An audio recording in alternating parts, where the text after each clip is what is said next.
고마우신 하나님, 또 한 달이 마무리되어지는 이런 시점입니다. 처리해야 되는 것들이 주님의 은혜로 잘 처리될 수 있게 하시고 편안한 이런 마무리가 되어질 수 있도록 또 은혜를 베풀어 주시옵소서. 공동체의 문제를 나의 문제를 여기며 또 깊이 있게 기도할 수 있는 또 이런 믿음도 허락해 주시고, 오늘도 나의 영광이 아니고 우리 주님의 영광을 위해서 건강하고 또 힘있게 살아가는 하루가 되게 해 주시옵소서. 예수님의 이름으로 기도드립니다. 아멘.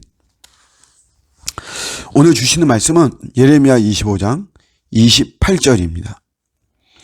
그들이 만일 내 손에서 잔을 받아 마시기를 거절하거든 너는 그들에게 이르기를 만군의 여호와께서 말씀하시기를 너희가 반드시 마셔야 하리라.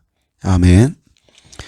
하나님의 심판에 대한 그런 내용을 우리 25장 15절에서 29절 본문인데 심판에 대한 내용을 담고 있습니다.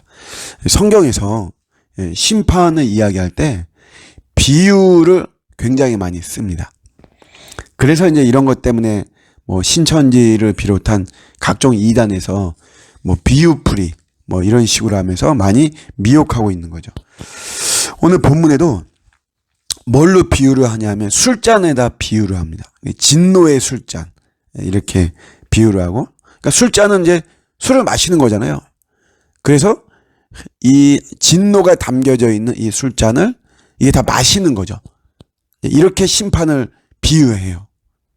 그러면서 오늘 본문은 특별히 열방 심판을 이야기를 하죠.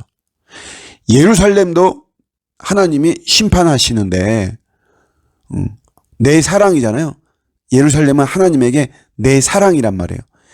이 사랑의 대상인 예루살렘도 심판하는데 어떻게 너희 열국을 심판하지 않겠느냐, 어떻게 너희가 심판을 면하겠느냐, 그런 말씀이죠. 그러면서 열방에 대한 그 목록, 그러니까 이스라엘의 중심으로 해서 그 인근 나라들 목록을 막 언급하는 거죠.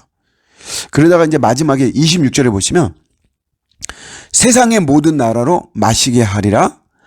세삭 왕은 그 후에 마시리라. 그럼 이게 이제 어떤 특별한 좀 의미가 있는가? 세삭은 뭔가? 요 세삭 왕은 바벨론의 왕을 말하는 것이에요. 그러니까 마지막에 결국은 바벨론도 멸망한다. 당시의 패권 국가가 이 바벨론이었거든요. 그러니까 영원히 갈 것만 같은 그런 나라죠. 제국. 그것도 패권을 쥐고 있는.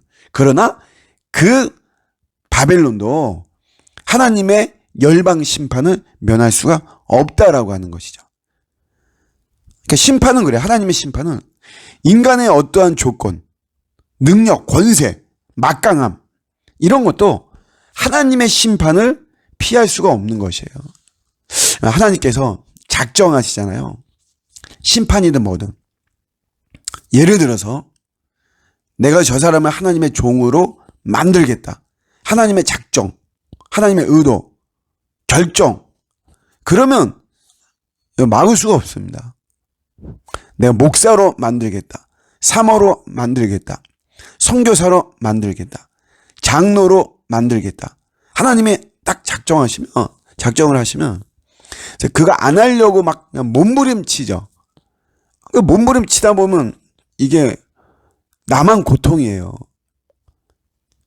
저는 하나님의 은혜로 이런 거를 빨리 깨달았어요. 그래서 29에 콜링이 왔을 때 그냥 바로 순종한 이런 모습인데, 제가 아는 지인은 이분은 계속해서 거부했어요.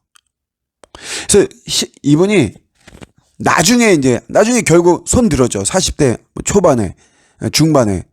그래서 지금 목사가 돼서 목회를 잘하고 계시는데, 이분이 하는 말이 자기가 들어가는 회사마다 희한하게 경영이 잘 안 되는 거예요. 아니, 경영이 잘 되고 잘 나가는 회사고, 그래서 갔는데 자기만 들어가면 회사가 안 돼서 자기가 나와야만 되는, 나중에 자기 형이 하는 그런 이제 작은 뭐 이렇게 수공업 하는 그런 데까지 그래도 나름 그냥 이렇게 잘 되고 있었는데 그래서 자기를 부른 거죠. 근데 거기마저도 자기 형네 사업장마저도 위태롭게 되는 이런 상황. 그래서 그가 더 이렇게 손을 들었죠. 그러니까 하나님께서 딱 작정하시고 이 하나님 심판하신다. 이제 내가 손을 쓰겠다. 이러면 이건 뭐 피할 수가 없습니다. 거부하고 이렇게 할 수가 없어요. 우리 최후 심판이 있습니다. 하나님 종말의 시나리오가 제일 먼저 예수 그리스도께서 재림하시죠. 그리고 나서 부활해요. 믿는 자든 믿지 않는 자든 다 부활하고 재림할 그 당시에 있던 신자들은 휴거라고 하는 것을 우리에게 알려주고 있죠. 그러고 나서 우리에게 심판이 있는 거예요. 영생과 영멸의 심판이 우리에게 주어지죠. 이게 최후 심판. 하나님 종말의 시나리오에 들어가 있습니다. 이거를 거부할 수가 없어요. 인간이 거부할 수가 없습니다. 어떤 능력이 있다고 하더라도. 마찬가지로 내가 지금의 삶 속에도 이러한 우리 하나님의 심판이 있어요. 그래서 지혜롭게 분별해야 되고 우리가 믿음의 길을 가야만 되고 좁은 길을 가야 되고 말씀이 제시하는 길을 가야만 되는 것이죠. 하나님의 작정하신 심판. 그 누구도 피할 수가 없다. 이러한 하나님이 나를 사랑하시고 나를 돌보시고 나에 대한 계획을 갖고 계신다.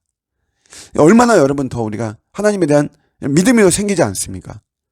더 주님을 높여드리며 살아가는 오늘 하루가 되시기를 주님의 이름으로 축복합니다. 아멘.